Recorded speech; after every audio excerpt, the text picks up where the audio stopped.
You follow all the rules, right? Yeah. Like you go to bed on time, you make sure the room is totally dark, and you get your exact 8 hours. Right, those perfect 8 hours we always hear about. Yeah, exactly. But then uh, you open your eyes and your brain just feels like it's, I don't know, wading through wet cement. Oh, that heavy feeling. I know so many people who talk about that. Right. And you have this short temper, and your limbs just feel so sluggish, and no amount of willpower seems to fix it. It's such a mystery to me. Like, I never understood why you can do the right thing and still feel so terrible. It is a massive mystery for a lot of us because we kind of treat rest like a bank deposit. Oh, that's a good way to put it. Yeah, like we think, okay, I put in my 8 hours, so I get to take out full energy today. Exactly. But the math just doesn't add up. It really doesn't because the brain, well, it isn't a light switch. You don't just flip from off to on. There's this very real, very physical window of time between sleep and waking up. Okay, so it's a real thing. Because honestly, for so many of us, it just feels like a personal failure. Oh, I hear that all the time. Like you just don't have the drive to jump out of bed and own the day. Yeah. And maybe your family doesn't get it or you just feel guilty. What is actually happening in the brain the moment your eyes open? I'm so glad you brought up that guilt because it is definitely not a failure of willpower. It is pure brain chemistry. So during the day, there's this chemical called adenosine that builds up. Adenosine. I think of it sort of like a sand glass. Yeah. From the minute you wake up, sand just starts pouring into the bottom glass. And that sand is your sleep pressure. Oh, so the longer you stay awake, the more sand builds up. Exactly. It binds to the brain, and it makes you feel heavier and sleepier. And when you finally go to sleep, your body sends in the cleanup crew to clear all that sand out. Okay, so sleep is just sweeping away the adenosine. Right. But if you wake up and that process isn't totally finished, you still have that leftover sand slowing everything down. And on top of that, blood flow to the brain is actually quite low right when you wake up. Wait, low blood flow? Yeah. Like, how much of a lag are we talking about here? Because sometimes I feel like I shouldn't even be making toast, let alone driving a car. It is a major lag. Like for some people, that mental fog can linger for up to 2 hours. 2 hours, oh wow. Yeah, for those first couple of hours, your mind might actually perform worse than if you just skipped sleep entirely. That is wild. So when you're just standing in your closet and picking a shirt, feels like doing complex math. It's not you being dramatic. Not at all. There is a real reason for it. The part of the brain right behind your forehead takes a really long time to wake up. And what does that part of the brain actually do? That is your main command center. It handles all the big choices, impulse control, clear thinking. The older parts of your brain, the parts that keep you breathing, those turn on right away. But the command center, it takes its sweet time. Okay, so it's kind of like booting up an older computer. Like the power button is on, the screen lights up, so you're awake, technically. Right, you look awake to everyone else. But all those heavy apps in the background, like the virus scanner, they're still loading. And if you try to open a big file right away, the whole system just freezes. Yes, you just get that spinning wheel. That is exactly what happens. Your brain just literally has not caught up to your body yet. So if the brain needs time to run this start sequence, then the exact moment we hit that power button must matter, right? Does the time you wake up change how bad that sand fog feels? Massively. And this is where we have to look at how sleep works in waves. It isn't just one long, flat line. It happens in these 90-minute loops. Okay, so it goes up and down. Right. In each 90-minute loop, you move from light rest down into deep sleep and then up into the dreaming phase. And each of those phases does something different for the body. Exactly. Deep sleep is when your body is doing all the heavy lifting. It repairs tissue and it clears out that adenosine sand we talked about. And the dream cones is more for, well, dealing with feelings and storing memories. So what happens if my alarm goes off right in the very bottom of that wave? If you are pulled awake right in the middle of deep sleep, that is when you get the worst, longest lasting fog. You are stopping the cleanup crew right in the middle of their shift. It is a huge shock to the body. Okay, but I have to ask about this. Because you always hear that rule, set your alarm in 90-minute blocks. Right, the math trick. Yeah, like if I want 7.5 hours, I just do the math and boom, I wake up feeling great. But I mean, how real is that? Because I don't just drop off the second my head hits a pillow. If I stare at the ceiling for 20 minutes, my whole math trick is totally ruined. It is so true. And that is where a lot of strict advice just falls apart for real people. You can't time it perfectly. The goal isn't to be perfect. It's just about aiming for a better window. You play the odds by giving yourself a buffer to fall asleep. Right, so you just guess and hope for the best. Basically, yes. But here is the real issue. This is how so many of us ruin whatever wave we happen to wake up in. It is the snooze button.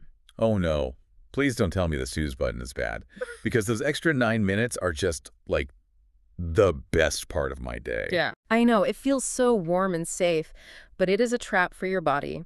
When the first alarm rings, your brain gets the wake signal. But when you hit snooze and close your eyes again, you are telling your brain to start a brand new 90-minute wave. Wait, what? But I only have 9 minutes. Exactly. Your brain starts sinking down into deep rest, and then bam! The alarm rings again. Oh, wow. Your brain has no idea what is happening. You are just ripping yourself out of the start of a wave over and over. It makes that heavy fog so much worse. That is crazy. So I'm just scrambling my brain. Instead of fighting the clock, I should just set the alarm for when I actually need to get up and just suffer through the startup sequence. Without question, one clean break is so much better for your body. Okay, so no snooze button. That sounds easy enough.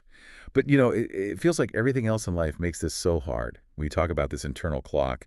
But what happens when work stress or just life throws that clock completely off? That is where the real friction happens.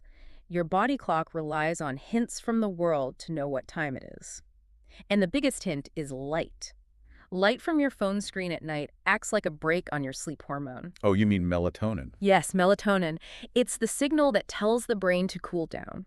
The sensors in your eyes are so sensitive to that blue light from phones and tablets.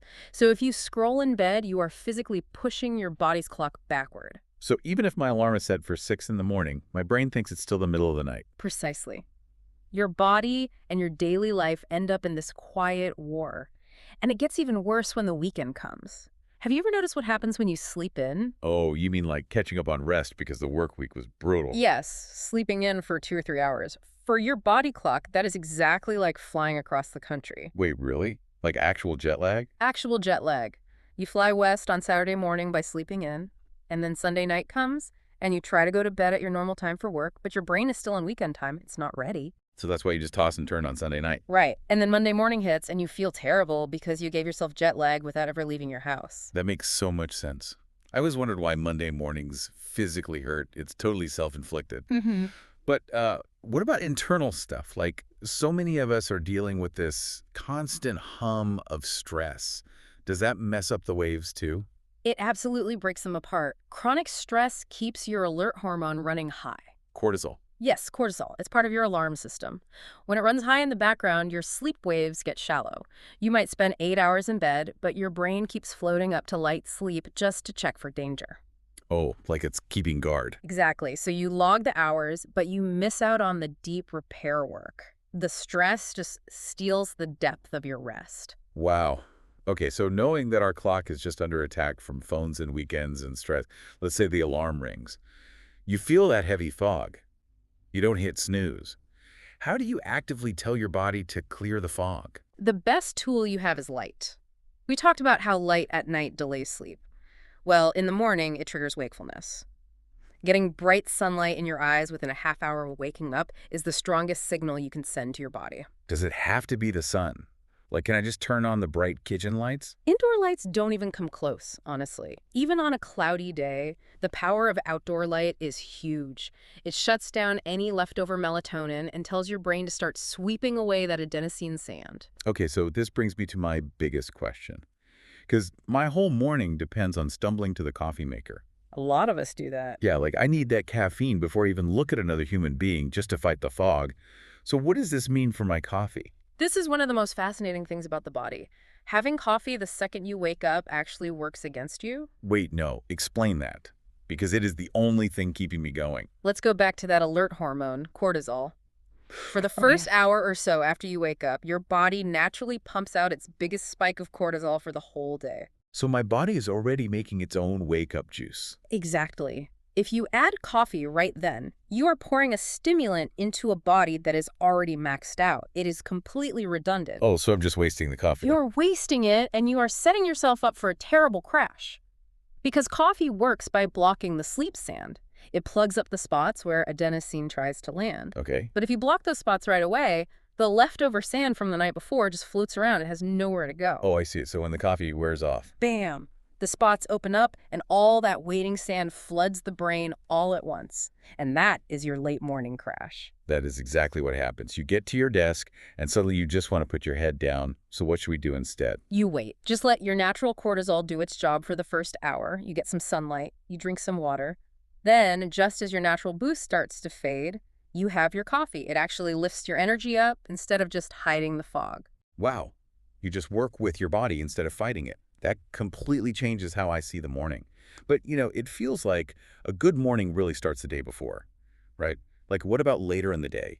If coffee blocks the sleep sand, a late cup must ruin deep rest. It does. Caffeine stays in your system for a very long time. A cup in the late afternoon is still blocking those sand spots when you try to sleep at night. It makes it so hard to sink into deep sleep. And what about having a glass of wine? A lot of people use that to just calm down from a stressful workday. Alcohol is a very tricky one. It makes you lose consciousness faster, for sure. But being knocked out is not the same as true sleep. Right, it's just sedation. Exactly. And alcohol actually blocks your dream phase in the second half of the night, so you miss out on all that emotional clearing and memory saving. So you're asleep, but it's empty sleep. What about eating late? Because sometimes work runs late, and you just eat right before bed.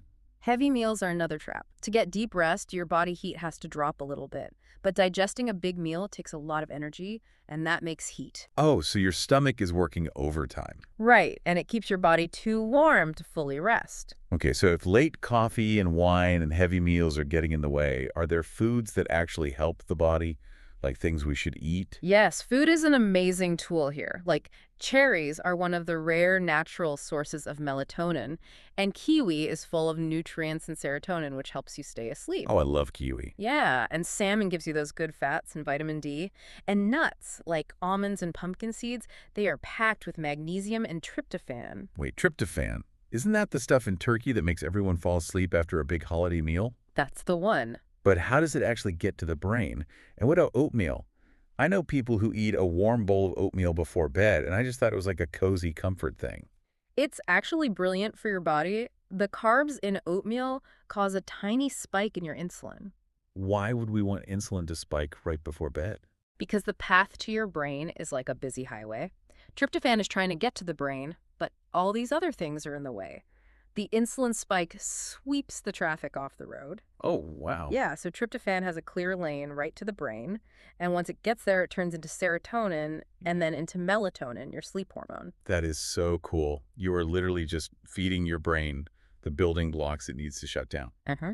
But you mentioned body heat earlier. If digesting makes us hot, how do we cool down to tell the body it's time for bed? That is where a calm hour before bed changes everything. You have to send a clear message that the day is done, so you turn down the bright lights. But also, you cool down the bedroom.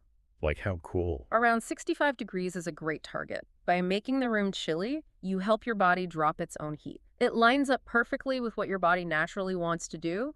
You just ease into rest instead of dropping a hot, alert brain into a dark room and expecting it to shut off. That is such a gentle way to think about it. Easing in. So for anyone listening right now, it really comes down to this. True rest isn't just about forcing yourself to lie in bed for 8 hours. It is about understanding that your body takes time to wake up. It's about keeping a steady rhythm so you don't give yourself weekend jet lag. Right, keeping it steady. And using simple things like sunlight in the morning and just waiting an hour for that first cup of coffee. If you just try a few of these things, like not hitting snooze, you might actually clear that heavy fog. You can wake up and actually be fully present in your life. It is so empowering when you realize it's just your body's rhythm. And I want to leave everyone with a gentle thought to take with them today. We spend so much of our lives thinking we have these fixed flaws. We say things like, oh, I'm just not a morning person, or I'm always grumpy before 10. We think it's who we are. But if something as small as cooling down your room or waiting an hour for coffee can totally change how you feel and think in the morning, how much of our morning mood isn't our personality at all, but just a body out of sync asking for a little help? That really makes you think. These thoughts, these questions, they don't have to stop here. Wellness Geeks has many more podcasts and videos just like this one. Subscribe to the channel and explore other episodes. They all flow the same gentle way. If this podcast felt genuinely useful to you, share it with even one person in your life. That one share can bring a real change in someone's life. And it helps Wellness Geeks reach more people who truly need this. If this brought you real value, look for the Join button right next to the Wellness Geeks logo below this video. Click it and become a member of the Wellness Support Circle. Your support helps Honest Health Awareness reach thousands who are silently struggling. Wellness Geeks moves forward because of you. Thank you so much from the heart for being here.